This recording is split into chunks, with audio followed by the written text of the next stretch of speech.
Հունվարի 27-ին հայ առաքելական եկեղեցին պաշտոնապես հայտարարեց Գևորգ եպիսկոպոս Սարոյանի կարգալուծության մասին։ Որոշման եւ կարգալուծության համար հիմք են հանդիսացել նախկին եպիսկոպոսի կարգազանցությունները։ Եկեղեցական օրենքներով կարգալուծությունը ամենախիստ միջոցներից է, որը կիրառվում է կանոնական պարտավորությունները խախտող հոգևորականի նկատմամբ։ Կաթողիկոսի կարգադրությունները հայ առաքելական եկեղեցու համար իրավական ուժ ունեն։ Դրանք եկեղեցական իրավունքի աղբյուր են տիեզերական եւ տեղական ժողովների կանոնների, ինչպես նաեւ կանոնագրքերի հետ միասին, այսինքն կաթողիկոսի որոշումները պարտադիր են ամբողջ եկեղեցու համար։ Կաթողիկոսը հայ եկեղեցու գերագույն հոգևոր առաջնորդն է։ Նա քահանաների, եպիսկոպոսների եւ ողջ հոգևոր դասի գլուխն է։ Նրա իշխանությունը ձևավորվել է ոչ թե քաղաքական համակարգով, այլ դարերով հաստատված եկեղեցական կարգով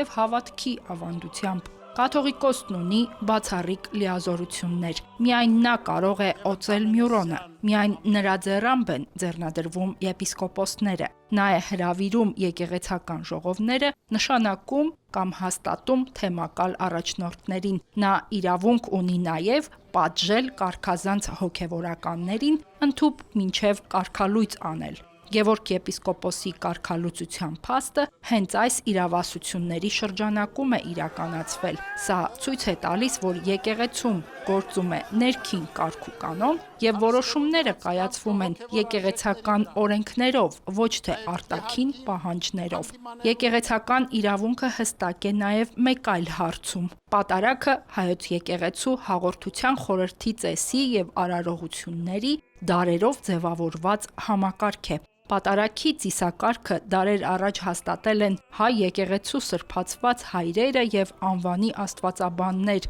այսինքն այն միասնական ու ամբողջական արարողություն է, որը չի կարող խախտվել որևէ մեկի քմահաճույքով, հետևաբար որևէ հատված զեղչելը շեղում է եկեղեցու կանոններից։ Պարբերական հալածանքը եկեղեցու եւ հայրապետի հանդեպ եկեղեցու ինքնուրույնությունը խաթարելու փորձ է աշխարհիկ իշխանության կողմից, սակայն եկեղեցին գործում է այլ կանոններով։ Հայ եկեղեցում անհատները կարող են փոխվել, բայց ինստիտուտը ոչ։ Այստեղ օրինակ առաջնորդը չի փոխվում քաղաքական իրավիճակներից կամ քաղաքական տրամադրություններից կախված, իսկ դարավոր ծեսը անխախտ է անկախ ամեն ինչից, որովհետև կաթողիկոսությունը ոչ թե պաշտոն է, այլ ծեսի, հավատքի, կարգի եւ պատմական շարունակականության երաշխիք։